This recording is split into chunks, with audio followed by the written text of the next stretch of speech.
G'day folks, and welcome to a special preview edition of State of Origin Game 3, the decider.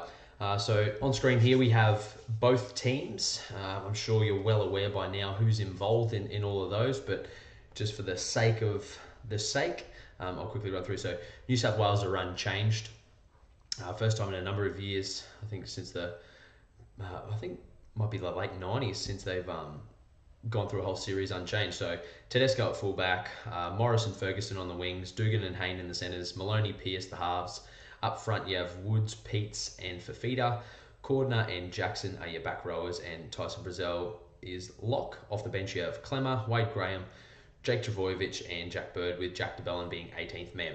A few changes for Queensland. So Darius Boyd out, so Michael Morgan will move from right centre, where he substituted in for Will Chambers in game 2 after he went off injured. So he'll go over to the left centre to partner former schoolmate Valentine Holmes. And then we've got Chambers in centres. Dane Gagai remains on the wing. Munster comes into the side at 6 for the injured Jonathan Thurston. So he stays with his Melbourne Storm halves partner Cooper Cronk. Napa and Wallace will start up front again, with Smith the captain at 9. The back rowers are still Cooper and Gillett and Josh Maguire lock. Debutant Ben Hunt from the Broncos will come off the bench, and everyone else is still the same. Papali, Hess and Glasby to join him, and Felice Kafusi comes in as 18th man.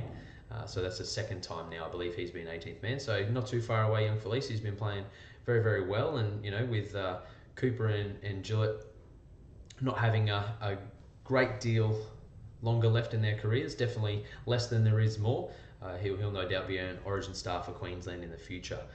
So I just want to start running through a little bit of highlights from games 1 and 2, and just sort of discuss where I think the game can be won and lost.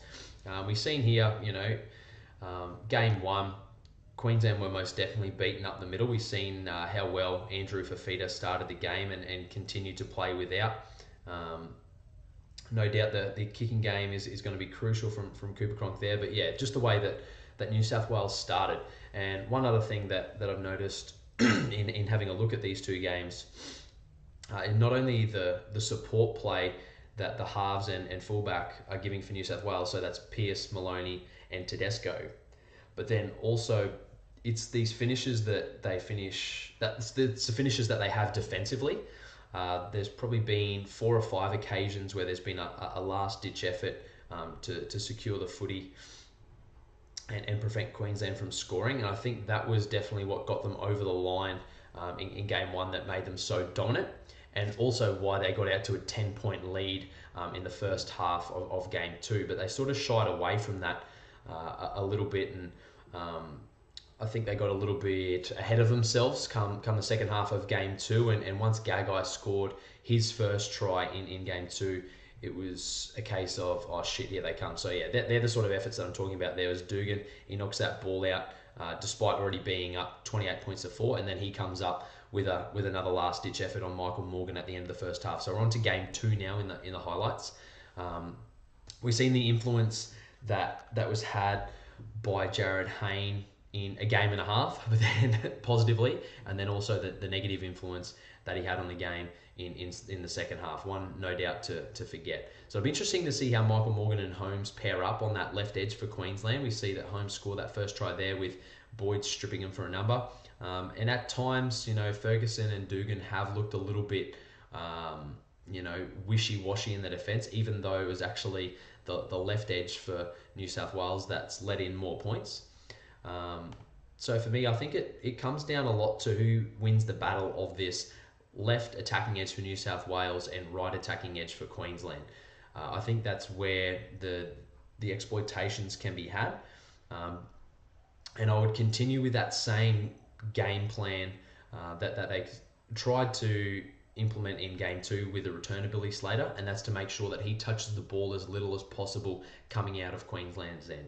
So make sure that Gagai and Valentine Holmes touch the footy as much as possible and absolutely bash. And we've seen at the top of this highlights reel, Aaron Woods absolutely gets stuck into Valentine Holmes. But for Queensland, it's going to be fixing up these fundamental system errors in and around the ruck. If they can clean that up, and I think that can actually happen by giving Jared Wallace more minutes.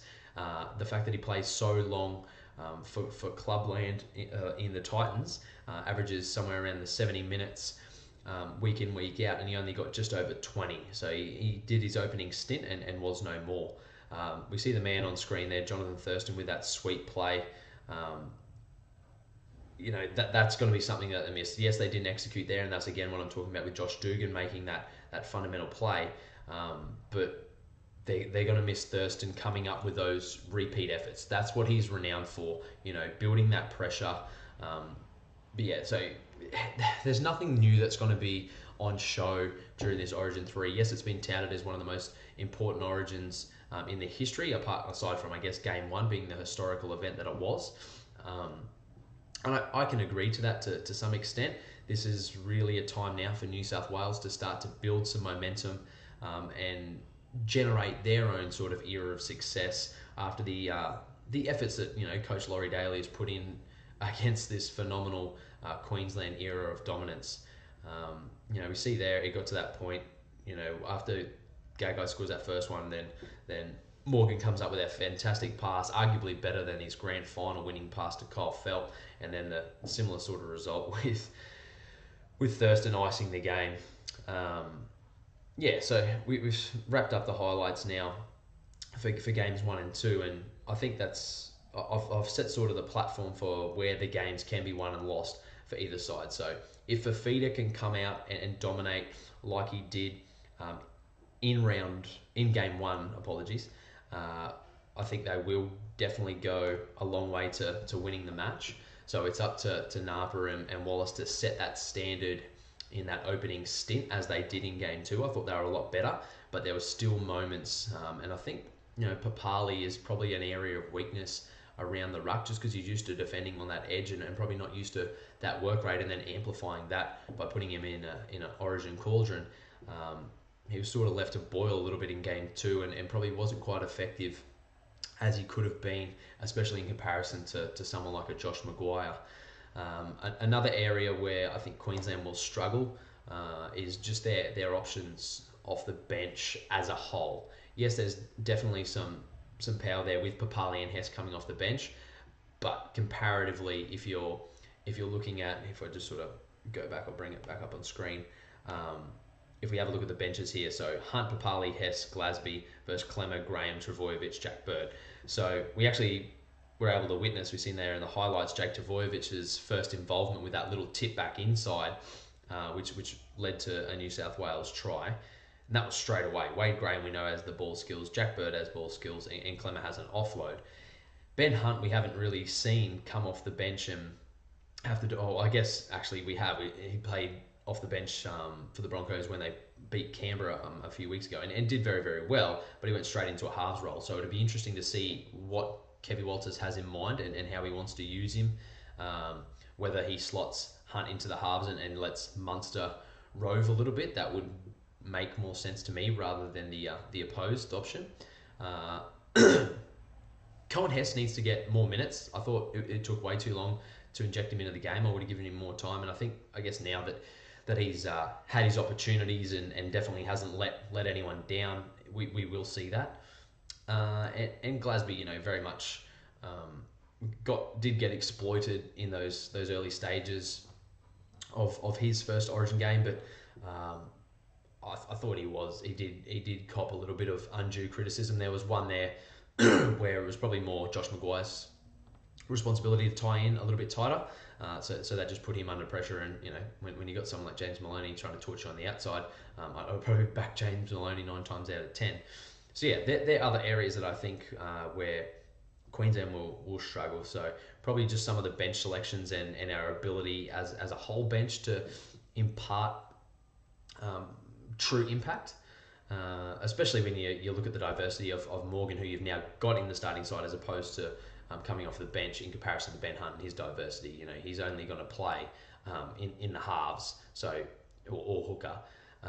But Michael Morgan, look, he's starting centre. You could play him at lock. You could play him on an edge. Pretty much the only place he would be relatively ineffective would be front row.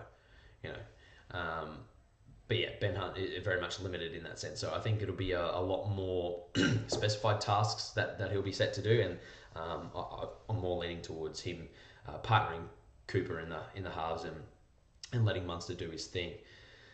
So yeah, there are a few areas that I'd like to see change for Queensland. I'd like to see Wallace get more minutes, Hess get more minutes, and then I guess it's then I'm saying New South Wales need to ensure that they keep the ball away from Slater. So I think it's then Slater's responsibility to make sure that he gets his hands on the footy to counter that tactic. Excuse me. As far as New South Wales go, again, I really like what they've been doing in and around the ruck, especially the involvement of the halves and playing with their eyes up and not being afraid to probe the line. I think now without the experience of someone like Thurston, it's going to be up to them to withstand that double battle of, okay, we're a massive chance now because look at the scoreline without him. Admittedly, Slater was involved in game 2 as well. But now it's up to us to respect the fact that they're not going to be a walkover, but be confident in the fact now that we do have the skill set to go out there and do this job as we did in game 1. Because, New South Wales have been far and above the better side for 3/4 of this series so far. So they just need to get back to what was working for them. And I think that's just winning the ruck and using their speed men there. I would love to see Graham get a little bit more opportunity as far as minutes on the field are concerned, because he has impacted, especially in game 1, was so dynamic. Just that kicking game that he brings to that left edge. Also, as I've said in the past, it just brings that relief to Maloney when he wants to have an attack down there. He can take the line on later in the sets and doesn't have to feel threatened by the fact that, hey, if he tips the ball here, we're not going to get an appropriate end to our set, and the fact that they play week in, week out in Clubland. So, yeah, I think it's an intriguing encounter. I definitely believe, sort of the hype that's been built up. Despite the scoreline in game 1 without Thurston and Billy Slater, I don't see it blowing out to that certain extent. I think the destiny of these states year after year, it's just designed to go down to the wire. I'd be very surprised if this blows out to a double figure victory. However, the punters have been correct all along. I think you could really toss a coin on this one. I was fairly confident that New South Wales would win game 2. I was confident that that New South Wales would win game 1 and that Queensland would win game 2.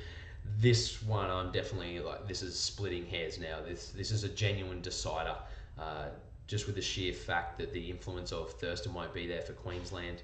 A few of the changes with Morgan having to go to left centre and him and Holmes not having played together for that many years, and I haven't read, but it actually wouldn't surprise me if they have played together as a wing centre combination in the past.